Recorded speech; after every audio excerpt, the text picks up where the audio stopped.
Cruise staff. What's the saddest reason a passenger cut their trip short? This elderly couple wanted to spend their 50th anniversary on our cruise ship, and they spared no expense. They made a reservation at every one of our restaurants, and even upgraded their suite at the last second. The husband asked me if we had a good wine selection in our duty-free shop as he wanted to surprise his wife. I couldn't help but think about how I wanted a relationship like theirs one day. I didn't see the couple for a while, but a few days later the husband came back to my front desk and asked if it was possible he could return the bottle of wine he had bought.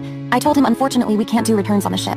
He just looked at me sadly and said okay. I asked why he wanted to return it, and he said he didn't like to drink alone, then walked away. I felt like something was off with him but couldn't figure it out, until we all got alerted that we had to do an emergency stop at the nearest port. I asked my manager what had happened, and she told me that a passenger had died while dining out at one of our restaurants the previous night. I was surprised as she went on to tell me that it wasn't a medical emergency or anything. It was just an older woman that leaned back in her chair and fell asleep. I felt awful, and couldn't help but think that it must have been the wife of the older man who died. I couldn't shake the feeling that something else was going to go wrong and called security to go check on the husband. When they got there, they found the door unlocked and the husband laying in bed, not breathing.